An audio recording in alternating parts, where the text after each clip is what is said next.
आप यहाँ तक आगे तो कॉलेज में दिखाते हैं। तो इंस्पिरेशन की बात ऐसी है कि वीडियो हमेशा से हम देखते आ रहे थे और बनाने का शौक था, कैमरा सबके पास था, फोन था, तो सोचा कि यार क्यों ना स्किल को एक लेवल और ऊपर लिया जाए। तो ऐसा ही अटेंशन इकोनॉमी नाम से चीज आ रही है, तो थोड़ा इंटरेस्ट आया, फिर थोड़ा राइटिंग एडिटिंग ये सब सीखना शुरू किया। बहुत सारे क्रिएटर्स आपको भी देखते आ रहे थे, तो फिर बस कर दिया शुरू बनाना यूट्यूब पे। मैंने लैब से शुरू करते हैं, बढ़िया लैब देखते हैं, काफी बढ़िया लैब लग रही है अंदर। हाँ, इसे इनोवेशन लैब कहते हैं। ये जो कॉलेज में आप हैं, तो यहाँ आपको कैसे हेल्प मिलती है इन सब चीजों की, और आप एक्स्ट्रा जो चीजें कर रहे हैं कॉलेज के साथ कैसे ये सारी चीजें हो पा रही हैं? तो ऐसा है कि अगर मैं किसी और कॉलेज में होता तो पता नहीं कैसे सीन होता, क्योंकि किस्मत मेरी अच्छी थी कि मुझे ये चीज पसंद थी। और कोइंसिडेंटली कॉलेज में भी हमारे फर्स्ट सेमेस्टर में एक कोर्स हो गया क्रिएटर मॉडल नाम से, जहां हमें प्रेजेंटेशन स्किल्स वगैरह सिखाई गई। और उसमें से ये समझ आया कि कैसे अपने आप को बेस्ट तरीके से प्रेजेंट आपके कॉलेज में ही हुई थी। हाँ, ये 3 महीने का प्रोग्राम। तो फिर वहां से समझ आया थोड़ा कंटेंट क्रिएशन के बारे में। और अच्छी बात ये थी कि यहाँ जो हमें सिखाया थी वाली चीज, वो बहुत मंगल जो क्रिएटर, अच्छा काफी बड़े क्रिएटर, उनकी पूरी टीम आई थी 7 दिन तक पूरा वर्कशॉप। तो वहां से भी आपको इंस्पिरेशन मिली और ये चीज कॉलेज ने करी थी। हाँ, ये तो इसके लिए तो आप यहाँ बेंगलोर के हैं? नहीं, हम तो भाई आपके पड़ोस के एमपी के हैं। और आप यहाँ पर स्केलर में, तो और भी ऑप्शंस थे आपके पास, तो आप यहाँ कैसे स्केलर पे क्यों चूज किया आपने? हाँ, मतलब ऑप्शंस तो काफी सारे थे, जेईई ठीक ठाक गया था, जो समय भी सीख मिल गई। तो ऐसा है कि जब कॉलेज की रिसर्च कर रहे थे तब, और अपने दोस्तों से पूछ के जो कॉलेज में पहले से पढ़ रहे हैं, तो ये समझ आया कि यार फर्स्ट ईयर वेस्ट हो जाता है, क्योंकि वहाँ सब कुछ ही पढ़ा देते हैं। मतलब उनके लिए ठीक है जिन्हें टेक में ये पता नहीं कि यार टेक लेना है किसी और ब्रांच में जाना है,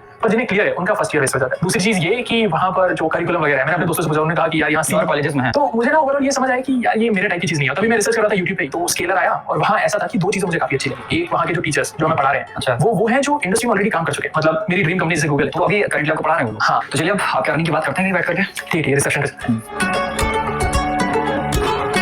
अभी जो सोर्सेज हैं आपके, वो सारे एक्सप्लेन करिए जहाँ से आपकी अर्निंग हो रही है सारी, क्योंकि वही सबसे ज्यादा मेन पॉइंट होता है जो जानना चाहते हैं लोग। ठीक है, तो मेजरली मेरी अर्निंग्स 2 टाइप के सोर्सेज में डिवाइडेड है, एक टेक्निकल और एक नॉन टेक्निकल। तो टेक्निकल साइड में मेरी इंटर्नशिप चल रही है, जिससे मेरा ठीक ठाक पैसा आता है। और एक बात नॉन टेक्निकल की ना, तो ये मैंने वो सारी स्किल्स ली जो अभी मार्केट में एक तो डिमांड में है, ऊपर से मुझे इंटरेस्ट है, क्योंकि इंटरेस्ट नहीं होता तो इंटरेस्ट नहीं होता। तो उसमें 4 मेजर स्किल्स हैं। एक वीडियो एडिटिंग, दूसरा आ जाता है कंटेंट क्रिएशन, ये जो मैं यूट्यूब पे वीडियोस बनाता हूं, बाहर बैठे हुए। तीसरी आ जाती है कंटेंट राइटिंग, ये भी काफी कमाल की स्किल है। और चौथी आ जाती है कंटेंट मैनेजमेंट या कंटेंट स्ट्रेटजी। तो इन 4 पे मैं काम कर रहा हूं अभी। और ऐसा है कि मैं फ्रीलांसिंग करता हूं, तो काफी सारे क्लाइंट्स, काफी सारे ब्रांड्स के लिए मैं काम करता हूं। और बस रूम में बैठे आप इतना बढ़िया सारी चीजें मैनेज कर रहे हो और इन जगह से अर्निंग कर रहे हो। तो ये सारी चीजें आपने सीखी कहाँ से, और कोई अगर इन सारी चीजों को सीखना चाहे तो वो सीख कैसे सकता है, क्योंकि यही सबसे ज्यादा डाउट होता है, वो आप एक बार क्लियर करिए अच्छे से। तो सबसे पहली बात आती है इंटर्नशिप। तो इंटर्नशिप के लिए ऐसा हुआ कि हमने फर्स्ट ईयर में ही डीएसए कर लिया था, डिव कर लिया था, और वो सारी चीजें कर ली थी जो एक इंटर्न को सीखनी जरूरी है किसी कंपनी में अच्छी इंटर्नशिप लेने की। तो वो काम तो मेरा पहले से सॉर्ट हो गया। रही बात नॉन टेक्निकल स्किल्स की, वीडियो एडिटिंग मैंने ऑनलाइन सीख ली, कुछ कोर्सेज के थ्रू, यूट्यूब के थ्रू। कंटेंट राइटिंग मेरी प्रैक्टिस है, लिंक्डइन पे लिखता रहता था, तो उससे लिंक्डइन पोस्ट वगैरह लिखते रहता। हाँ, लिंक्डइन पे। और रही बात कंटेंट क्रिएशन की, तो वो भी यूट्यूब से ही ट्यूटोरियल के थ्रू सीखा और फिर अपना बनाने लगे। इसे ही सेम फॉलो करते हुए ना, मैंने पिछले महीने एक चैलेंज किया, उसमें मैंने 30 दिन में कोशिश की थी 1 लाख रुपए कमाने की।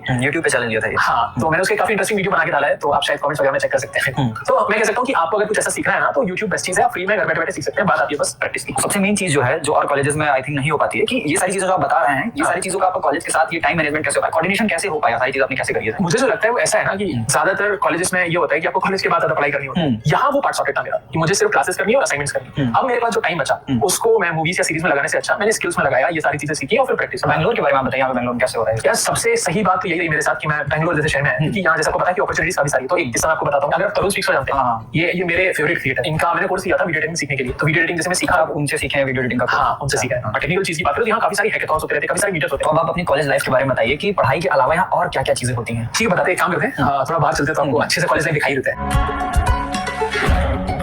तो ये हमारा क्लब जहाँ पर आप क्रिकेट, फुटबॉल वगैरह खेलते हैं, और कैंपस लाइफ की बात चल रही है। हाँ, तो जैसे आपको स्टूडेंट लाइफ के बारे में बता रहा था, तो सबसे सही बात ये है कि ये एक स्टूडेंट लेड कैंपस है। तो काफी सारी कमिटीज बनी हुई है, एक स्टूडेंट काउंसिल है, फिर उसके अंदर काफी सारे क्लब्स आते हैं, जैसे डांस का क्लब हो गया, वीडियो का क्लब हो गया, स्पोर्ट्स का क्लब हो गया। अब इन क्लब्स की रिस्पांसिबिलिटी है भैया इवेंट्स, जैसे आप जो डांस क्लब है उसने पिछले वीकेंड एक डीजे नाइट कराया, तो उसमें एक तो डांस कॉम्पिटिशन था वो। हाँ, और एक कॉम्पिटिशन की तो हाउस भी बना रहे, तो इंटर हाउस कॉम्पिटिशन चलते रहते हैं, तो कैंपस में काफी एक्टिव रहता है।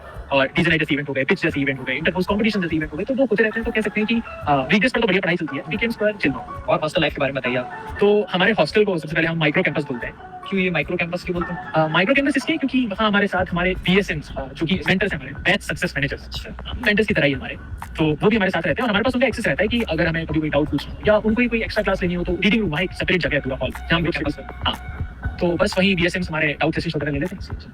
तो ठीक है, अभी हॉस्टल की बात आई है, तो वहाँ ले चलकर आपको मिलाते हैं और भी ऐसे लोगों से जो मेरी तरह ही अर्निंग कर रहे हैं, इधर इंटर्नशिप के थ्रू या स्टार्टअप्स के थ्रू, तो मिलाते हैं।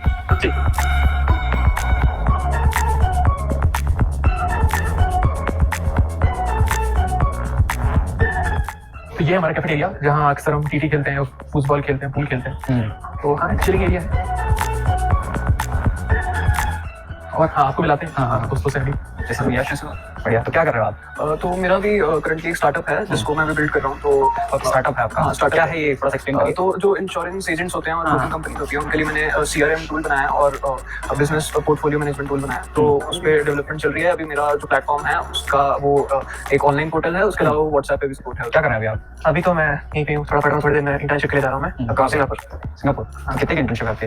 इंटर्नशिप अराउंड 3000 सिंगापुर डॉलर्स है, तो इंडियन रुपीज अराउंड 2 लाख के अराउंड। 2 लाख अराउंड। अभी कौन से ईयर में आप? Second year. सेकंड ईयर में 2 लाख पर मंथ? हाँ, तो थोड़ा एक्सप्लेन करिए, जैसे और किसी को भी बनना हो। और तो आपने कैसे करी ये चीज़? मतलब लाइक एक चीज को अगर पकड़ के आप कंसिस्टेंट रहोगे, उस पर लाइक बेसिक्स को क्लियर रखोगे एंड उस पे बिल्ड करते रहोगे चीज़, तो लाइक काफी अच्छा अपॉर्चुनिटीज हैं यहाँ पे भी है, अब्रॉड भी है। तो ये था हमारा कॉलेज माइक्रो कैंपस। कैसा लगा आपको? बहुत बढ़िया लगा। किसी को भी अगर इस कॉलेज के बारे में जानना हो, या जैसे भैया अपने यहाँ कॉलेज लाइफ में रहते हुए कर रहे हैं, सेकंड ईयर में इतनी अच्छी खासी अर्निंग कर रहे हैं, तो कोई भी चीज़ और जानना हो तो भैया के जो इंस्टाग्राम लिंक है उसकी हमने लिंक नीचे चैनल